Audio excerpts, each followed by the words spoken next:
Breaking news చూస్తున్నాం. దేశంలో syrup ఆధారిత ఔషధాల విక్రయాలకు సంబంధించి కేంద్ర ప్రభుత్వం కీలక నిర్ణయం తీసుకుంది. ఇకపై దగ్గుమందు వంటి సిరప్లను కెమిస్టులు నేరుగా వినియోగదారులకు విక్రయించడానికి వీల్లేదని స్పష్టం చేసింది.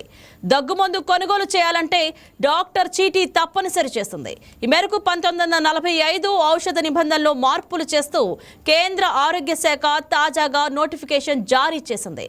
దీని ప్రకారం ఇప్పటి వరకు తయారీ, విక్రయం, పంపిణీకి సంబంధించి కొన్ని మినహాయింపులు ఉన్న షెడ్యూల్ కే జాబితా నుండి సిరప్లను ప్రభుత్వం తొలగించింది.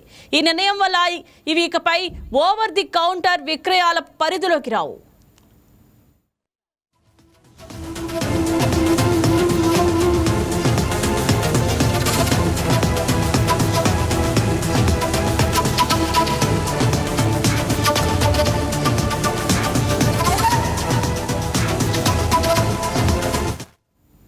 ఇటీవలి కాలంలో ఓరల్ లిక్విడ్ దగ్గుమందుల నాణ్యత, భద్రతపై పెద్ద ఎత్తున ఆందోళనలు వెలువెత్తాయి.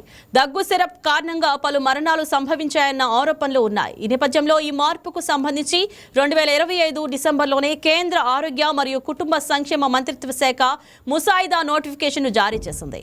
ప్రజలు, నిపుణుల నుండి వచ్చిన సూచనలు, అభ్యంతరాలను పరిశీలించిన అనంతరం డ్రగ్స్ టెక్నికల్ అడ్వైజరీ బోర్డు సంప్రదింపులతో కేంద్ర ప్రభుత్వం ఈ తుది నిర్ణయాన్ని తీసుకుంది. తక్షణమే ఈ కొత్త నిబంధనలు అమల్లోకి వస్తాయని, డాక్టర్ రాసిచ్చిన ప్రిస్క్రిప్షన్ లేకుండా ఏ కెమిస్ట్ కూడా సిరప్లను విక్రయించకూడదని ప్రభుత్వం స్పష్టం చేసింది.